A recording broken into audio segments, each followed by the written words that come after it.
विद्यार्थी मित्रांनो, सह्याद्री ट्युटोरियल्समध्ये तुमचं स्वागत आहे. मी खूप खुश आहे आज, खूप खुश आहे. ऑप्शन फॉर्म भरला होता. जसं कॉलेज पाहिजे तसंच कॉलेज मिळालंय भरपूर मुलांना. मी खूप खुश आहे. काही मुलांची नावं इथे लिहिलेत मी. त्यांच्याबद्दल थोडंसं मी बोलणार आहे. पण सगळ्यात जास्त आनंद देणारा रिझल्ट त्याच्याविषयी पण मी डिस्कशन करणार आहे.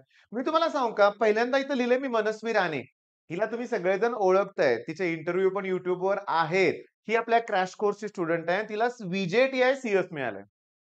कृष्णा नागपूरचा स्टुडंट आहे आणि सांगू का तुम्हाला, सुरुवातीपासून टचमध्ये आहे. सी-ओ-ई-पीच मिळवायचंय आणि तो राहणार आहे माझ्याच मनीष बरोबर, माझ्या मुलाबरोबर. अगदी सुरुवातीपासून प्लॅन होता आणि अगदी तसंच झालं. 99.9 समथिंग पर्सेंट आहे ना, सी-ओ-ई-पीला सी-एस पहिल्याच राउंडला मिळालं. आज ॲडमिशन फिक्स होऊन जाईल. आज सुट्टी आहे, उद्या ॲडमिशन फिक्स होईल आणि राहणार आहे मनीष बरोबर. मी तुम्हाला सांगतो माझ्याकडे ईशान जाधव नावाचं एक ॲडमिशन झालं. पहिला दिवस आम्ही त्याच्या पालकांच्याबरोबर बोलत होतो. पहिल्या दिवशीच ठरलं, की सी-ओ-ई-पीच घ्यायचंय. 2 वर्ष प्रयत्न केले, मिळालंच लक्षात घ्या, मिळालंच. ठरवा, आयुष्यात ठरवा ती गोष्ट मिळते. मी तुम्हाला सांगू का, या स्टुडंटचं मला खूप कौतुक वाटतं. रिझल्ट लागल्यापासून हा स्टुडंट शांत बसून नाहीये. तो कुठं ना कुठेतरी छोट्या-छोट्या YouTube चॅनल नाही तसं छोटा-छोटा शब्द चुकून आला माझ्याकडून बघा. छोटी-छोटी गोष्टी करत राहिलाय तो इंटर्नशिप सारखं मध्ये टचमध्ये आहे सिलॅबसमध्ये म्हणूया आपण आणि मीही तिला सांगितलंय जर तिला शक्य असेल, तर आपल्याही क्रॅश कोर्समध्ये तिला जर डाउट क्लिअरिंगला जमलं, तर तिथेही ती हेल्प करेल. त्याच्यानंतर मी कृष्णाबद्दल सांगितलं. आता ह्या दोघी सुरभी निकमला तर तुम्ही ओळखताय. तिचं YouTube चॅनल सुद्धा आहे. तसंच मला एक टीम बनवायची आहे. मी तुम्हाला सांगतो YouTubeवर अजून मला भरपूर तुमच्यासारखी मुलं हवी आहेत, की जे इतर मुलांना गाईड करतील. ऑलरेडी काही जण खूप चांगलं गाईड करतायत, पण लोड आहे. एकट्याकडे सगळं जाणं शक्य नाहीच आहे. तेव्हा मला हवे आहेत सुरभीसारखी मुली स्टुडंट म्हणूया आपण, जे इतर मुलांना गाईड करतील. त्यानंतर इथं सुमेधा आहे. सुरभी आणि सुमेधा दोघींनाही व्ही-आय-टीत ॲडमिशन मिळालंय आणि आपल्या डाउट क्लिअरिंग ग्रुपमध्ये हे दोघेही असतात.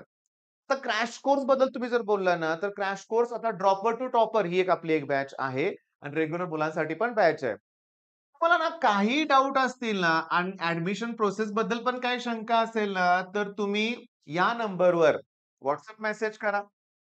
माझं लेक्चर झालं, मी फ्री झालं, की रिटर्न कॉल सुद्धा करतोय. पण थांबा महत्त्वाचं सांगायचंच राहिलं. रिझल्ट हा तर बेस्टच आहे. ही स्टुडंट असे आहेत, हे माझ्याकडे क्रॅश कोर्सला असते काय, नसते काय यांचा रिझल्ट लागणारच होता. तर थोडंसं मी यांना गाईड करण्याचं काम केलं. बाकी हे सगळे ब्रिलियंटच आहेत. आता सुरभीसारखे स्टुडंट, सुमेधासारखे स्टुडंट हे ऑफलाईनचे आहेत. हे ऑनलाईनचे स्टुडंट आहेत. पण हे ऑफलाईन स्टुडंट मी बघितलंय. शेवटच्या क्षणापर्यंत अभ्यास केलाय. म्हणजे सी पेपर अगदी परवाला आहे. तोपर्यंत ती क्लासमध्ये दिवस-दिवसभर बसलाय. त्यांनी कष्ट घेतलेलं आहे. बरं, आता इथं माझा महत्वाचा रिझल्ट. आपण यात भरपूर नावं लिहायची आहेत मला. मी तुम्हाला सांगू का? सृजल, सृजल आवटे. हां, 82 का 87 पर्सेंटाइल आहेत. हां, तुम्ही म्हणाल किती कमी मार्क आहेत, किती कमी आहेत. पण नाही, तो आमचा रिझल्ट आहे. मी तुम्हाला सांगू का? तोच रिझल्ट आहे. प्रसाद नेजे 97.97 पर्सेंटाइल आहेत. व्ही-आय-टीला मिळालंय. त्याच्यानंतर अथर्व, टी-के-आय-टीला टी-एफ-डब्ल्यूएस मधून सीट मिळाली. त्याच्यानंतर आशुतोष पाटील, नाव लिहिलं नाहीये. चौगुले, भरपूर नाव आहेत. हन्नुरे, आता ही आडनावं तुम्हाला वेगळी वाटतील. ही सगळे कागल भागातील, ग्रामीण भागातील मुलं आहेत.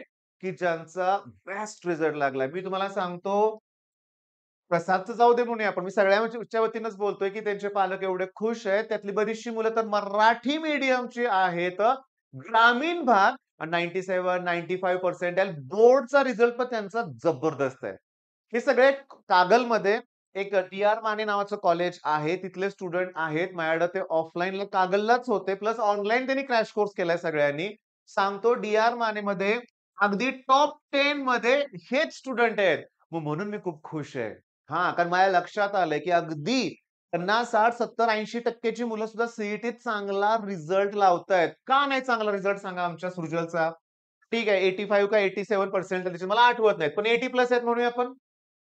आता मला भेटायला येणारी अशी मुलं आहेत, एक नाव न घेता सांगतो 93 पर्सेंटेज 10th स्टँडर्डला आणि आता सी-ई-टीत ना बाळांनो फक्त 1 पर्सेंटाइल आहे. त्या मुलाच्या आईच्या बोलण्यातला ते तणाव, ते दुःख मी बघितलंय लक्षात घ्या. मग मला सांगा, हे असं का झालं? का? का ह्यांना एवढे मार्क 10वी ला होते याचा अर्थ त्यांच्या पालकांनी त्यांना कोचिंग प्रोव्हाईड केलं नाही का? केलं होतं. ऑनलाईन कोर्स घेतले नव्हते का? घेतले असतील. मग काय झालं? सांगतो नीट लक्ष द्या. माझं जर पटलं तर तुम्ही येस म्हणा. काय होतंय, की 10वी आणि 12वीतला फरकच मुलांना कळत नाहीये पहिली गोष्ट. मी माझ्या उदाहरणावर पण सांगतोय. 10वीतनं 11वीत गेल्यावर पुढं काहीतरी एक्स्ट्रा सिलेबस आहे. अवघड आहे. प्रयत्न बदलावे लागणार आहेत. हायर लेव्हलला अभ्यास करावा लागणार आहे. टफ आहे. त्याची जाणीवच नसते मुलांना. जसं 10वी पर्यंत काय 10वी पर्यंत करतोय आपण? मी काय केलं 10वी पर्यंत सांगतो. युनिट टेस्ट आली, पुस्तक उघडा, केला अभ्यास. नंतर सेमिस्टर आली, केला अभ्यास. 10वीच्या वेळेस फक्त काय झालं, की वर्षभर परत रिव्हिजन झाली, तेव्हा जास्त मार्क पडले. मला 9वी पर्यंत 60-65% मार्क पडायचे. 10वीत 82% पडले. 11वीत 41% पडले. आला का फेल्युअर? म्हणजे मेन सिलेबसच समजून घेत नाहीये आपण. त्यांना चुकवलंय मी. फटके देऊन ह्याला तर जबरदस्त बदललंय मी. हां, सांगू का? करावं लागतंय. ॲज अ स्टुडंट म्हणून तुम्हाला मी सांगतो, मी शिक्षक आहे. मला या गोष्टी कराव्या लागल्यात.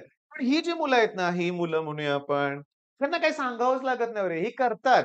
पण माझं टार्गेट आहे ही मुलं. आता सांगतो. क्रॅश कोर्स उद्यापासून सुरुवात होणार आहे.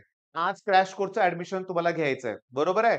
टॉपर्स टू टॉपर आणि मी तुम्हाला सांगतो सुरुवात टेस्टनंच होणार आहे. ट्रिग्नॉमेट्री 2 व्हिडिओ कंप्लीट करा, टेस्ट द्या आणि 1 नाही 2 टेस्ट होणार आहेत. 16 तारखेला पहिली टेस्ट, 17 तारखेला दुसरी टेस्ट.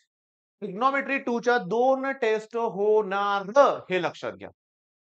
बरं जमलं तर या टेस्ट सुद्धा फ्री कंटेंटमध्ये ठेवतो मी. कारण मला माहिती आहे अजून 3-4 दिवस खूप ॲडमिशन होणार आहेत. 15 तारखेला लास्ट डेट असं सांगितलंय मी, पण 1-2 दिवस जाणार आहेत. कारण बरीचशी मुलं कॅप राउंड 1 ला ॲडमिशन काहींना मिळालेलंच नाहीये किंवा मिळण्याची शक्यता कमी आहे. ती मुलं आता इकडे शिफ्ट होणार आहेत. आणि सांगू का? काहीतरी करा. पूर्णपणे पालकांच्यावर डिपेंड राहू नका. तुम्ही काम करा. जिथं तुम्हाला योग्य ठिकाण वाटेल, तिथं तुम्ही काम केल्यामुळे तुमच्या अनुभवात भर पडेल. अशा ठिकाणी काम करायला काहीही लाजायचं नाही. बरं, मग हा छोटासा व्हिडिओ थांबवायचा आहे. सगळ्यात महत्त्वाचं थांबा 1 मिनिट हे मी अगोदर बोलायला पाहिजे होतं, की जर तुम्हाला कॅप राउंड 1 मध्ये कुठलंही कॉलेज अलॉट झालं नसलं, काळजी करू नका. कॅप राउंड 2 मध्ये ऑप्शन फॉर्म व्यवस्थित भरा. मिळेल. मिळणारच. पण ऑप्शन फॉर्म भरत असताना एक गोष्ट लक्षात ठेवायची, जे तुमचं पर्सेंटाइल आहे त्यानुसारच तुम्हाला कॉलेज मिळणार आहे. आलं का ही गोष्ट लक्षात? नक्की लक्षात आली तुमच्या? आता काही डाउट असतील तर मगाशी नंबर दिलाय. तुम्ही कॉल करू शकताय. नाहीतर मी नंबर पुन्हा लिहितो. या नंबरवर एवढे कॉल येतात.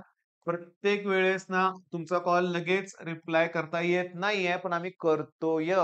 मग काय बऱ्याच वेळा माझ्याशी तुम्हाला बोलायचं होतं, पण काही वेळेस आमचे गुरव सर तुमचा कॉल रिसीव्ह करतात. कुलकर्णी सर आहेत, चव्हाण मॅडम आहेत, हे सुद्धा कॉल रिसीव्ह करतात.